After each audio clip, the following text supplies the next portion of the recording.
안녕하세요. 여러분이 북한 길라잡이 김흥광입니다.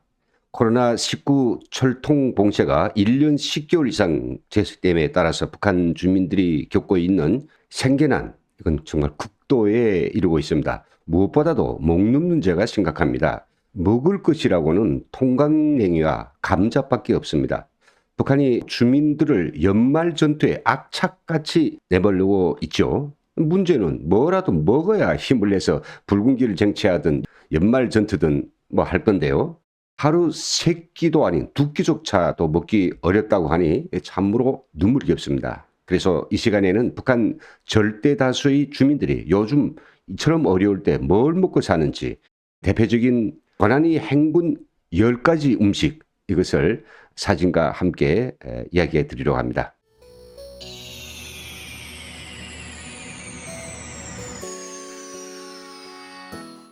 밥은 우리 한민족의 전통적인 주식이었습니다. 그럼에도 불구하고 북한의 대부분의 서민들은 요즘 흰밥은 고사하고요, 강냉이와 감자, 콩으로 식사를 해결합니다. 물론 시장에서는 쌀도 고기도 기름도 다 있습니다. 하지만 코로나에 빗대고 사람들 다 직장과 집에만 붙들어 매놓고 있으니 돈을 벌 거리가 없어지면서 이런 것들을 살 수 없어서 굶어 죽지 않기 위해서 갖은 노력을 다하고 있습니다. 오늘 알려드리는 고난이 행군 10가지 음식도 돈이 없어서 흰밥을 먹을 수 없는 서민 가정들이 가장 많이 사용하는 식재료인 흰쌀 대신 강냉이, 감자, 콩, 이것도 최대한 적게 쓰면서 양을 많이 불려서 먹는 음식들입니다. 북한 서민들이 주식은 강냉이 밥입니다. 옥수수밥이라도 하죠. 통강냉이를 이제 타게 가지고 보리쌀만큼 만들어 지은 밥입니다. 여기에 흰쌀을 좀 넣으면 좋겠지만 대부분 가정들에서는 쌀이 없으니 통강냉이로만 이 밥을 짓습니다. 사진에 있는 이 통강냉이 밥은 흰쌀이 한 50% 이상은 들어간 것으로 보이는데, 하지만 이 순 강냉이로만 밥을 지어 놓으면 일단 그 씹기에 아주 너무 굳고요, 소화도 잘 안 됩니다. 이 밥이 식으면 정말 먹기 힘듭니다. 북한 주민들은 이런 통강냉이 밥이라도 아이들에게 배부르게 먹을 수 없으니 얼마나 처참합니까? 북한 주민들이 두 번째로 많이 먹는 것은 통감자입니다. 함경북도나 자강도, 그리고 양강도, 함경남도와 같은 추운 지역에서는 감자가 많이 생산되는데요. 이것을 잘 보관하면 내년 올감자가 나올 때까지도 주식으로 먹을 수 있습니다. 감자는 다들 먹어보셔서 알겠지만 이따 음식, 간식으로 먹기에는 맛있지만 이것을 매일 주식으로 먹는다고 한번 생각해 보십시오. 일제강점기에 산속에서 살던 하전민들도 감자만을 주식으로 먹지는 않았을 것입니다. 세 번째가 옥수수 국수입니다. 옥수수 밥을 계속 먹자니 좀 물리죠. 밥이기 때문에 그게 뭡니까? 반찬이 따라가야 되죠. 반찬 또한 없습니다. 그래서 북한 주민들은 옥수수를 가루를 내가지고 국수를 눌러서 많이 먹습니다. 옥수수 가루는 원래 풀기가 없습니다. 그 국수를 누를 때 누룩이라는 것을 함께 넣어서 눌러야 어느 정도 먹기에 괜찮거든요. 여기에다가 채소와 미원, 간장으로 양념을 하면 그래도 옥수수 밥보다는 목에 잘 넘어갑니다. 국수는 다른 반찬이 뭐 없이도 되지 않습니까? 그래서 후룩 마시면 한 끼 땡 이제 애우게 되는 거죠. 그런데 이런 옥수수 국수 가정에서 즉석에서 누를 수 있는 것이 아닙니다. 그래서 시장에 가서 마른 국수를 사리를 싸다가 집에서 이제 가공해서 먹는데요. 요즘 장사한다는 북한 사람들도 하루를 벌어서 이 마른 국수, 이거 한두 사리를 사가지고 집으로 돌아올 수 있으면 다행이라고 생각한답니다. 네 번째는 녹마국수입니다. 녹마국수를 남한에서는 함흥냉면이라고도 부르죠. 함흥냉면의 주 재료는 감자 전분, 녹마라고도 합니다. 추운 북쪽 지방에 감자가 흔하니 이것으로 녹마 국수를 눌러 먹은 것, 이게 뭐 어제 오는 일은 아닙니다. 근데 이렇게 맛있는 녹마 국수도 좀 있는 집들이나 또 이따금씩 별미로 먹는 경우가 다반사입니다. 녹마 국수는 좀 냉랭한 맛이기 때문에 고기 육수가 들어가야 먹음직합니다. 그런데 고기가 비싸니 이 수돗물에다가 미연을 타든가 맛간장으로 양념해서 다들 먹고 있습니다. 다섯 번째는 언감자떡입니다. 언감자떡은 색이 아주 좀 어두울 정도로 감자를 얼렸다가 녹여서 말린 다음에 가루를 내가지고 송편처럼 이렇게 빚어서 그 속에 팥이나 콩가루 혹은 채소, 돌을 넣어서 먹습니다. 이 솥에서 금방 꺼내가지고 김이 물물 나는 언감자떡은 여기서 먹어도 맛있을 것입니다. 하지만 식으면 꽝입니다. 그러니 이것도 주식은 아니고요. 정말 통강량이나 옥수수 주식에 물려서 밥맛을 잃었을 때 이따금씩 해먹는 특식인 것이죠. 여섯 번째는 속도전 떡입니다. 속도전 가루라고 하는 것에 물을 넣어서 반죽하면 바로 떡이 되는 거죠. 속도전 가루는 옥수수를 찌거나 힘을 가해서 그 성질을 변성해서 만든 가루입니다. 그래서 옥수수 변성가루라고도 합니다. 이 가루에 물을 넣고 몇 번 이렇게 반죽을 하면 바로 떡이 되기 때문에 이렇게 속도감 있게 만들 수 있는 떡이라고 해가지고 속도전 가루떡이라고 이름이 붙여졌습니다.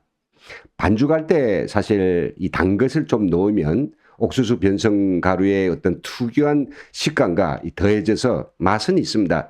탈북민들이 남한에 와서 이 기술을 발전시켜서 강냉이뿐만 아니라 흰쌀 또 변성시켜 드셔보시면 아마 야외 캠핑할 때나 등산 시에 물만 있으면 한두 끼 식사를 만들 수 있기 때문에 굉장히 편하다고 인정하실 것 같습니다. 일곱 번째는 인조고기밥입니다. 주식은 아니지만 요즘도 북한 주민들이 많이 해먹는 음식 중 하나가 인조고기밥입니다.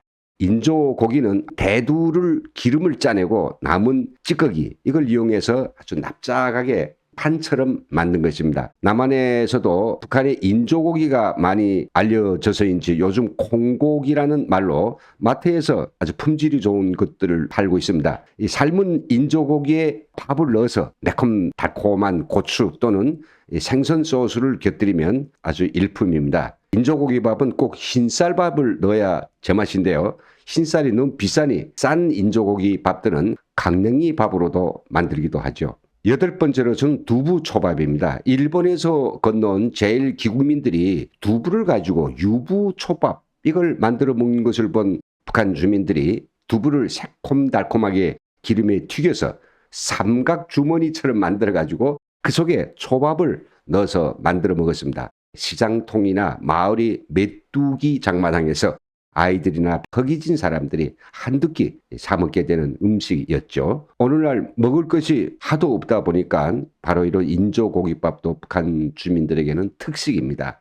아홉 번째는 동삼김치입니다. 추운 겨울에 북한에는 먹을 것이 하나도 없습니다. 하우스 농사는 전혀 안 하고요. 수입도 안 하다 보니까 겨울에는 반찬이 될 만한 것이 정말 없습니다. 그래서 가을에 통배추로 김치를 많이 담그어 길게는 초여름까지도 먹습니다. 북한 주민들은 겨울에 담그는 김치를 그냥 김치라고 합니다. 지방에 따라서 동삼김치라고도 하죠. 겨울에 담그는 김치라고 하는 의미입니다. 이 동삼김치는 그냥 김치가 아니고 한 겨울 동안의 절반 식량이라고도 합니다. 그래서 절반 식량을 마련하는 그런 마음에서 김치를 많이 담그는데요. 한 집에서 보통 한 톤 정도 담그고 싶어 합니다. 하지만 김치를 많이 담그려면 무와 배추가 있어야죠. 또 양념이 있어야죠. 돈이 많이 들기 때문에 김치조차도 필요한 만큼 담그지 못하고 있습니다.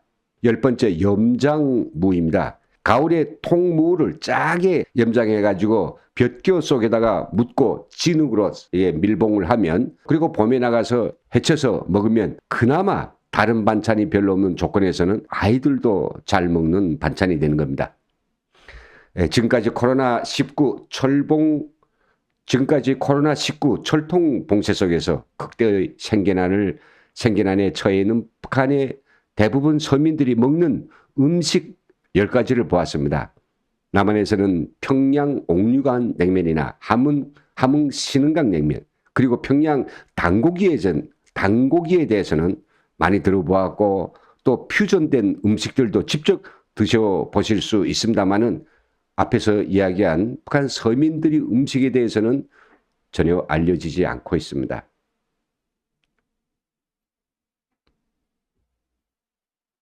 드셔보실 수 있습니다.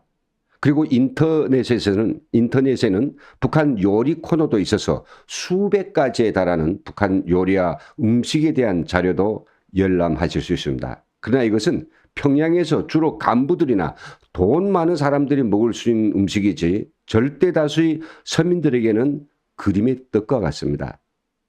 방송을 마치면서 제 자신이 참 여기 와서 부끄러운 일을 많이 하였다고 고백드립니다. 집에서나 외식을 할 때 많은 음식들을 다 못 먹고 그냥 남겼거든요. 그것들은 결국은 돈을 들여서 음식물로 처리되지 않습니까?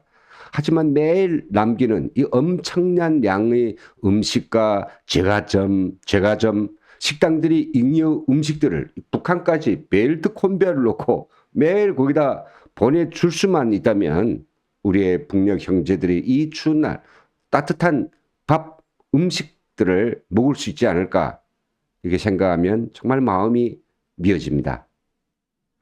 여기서 오늘 방송 마치겠습니다. 함께해 주신 여러분 대단히 감사합니다.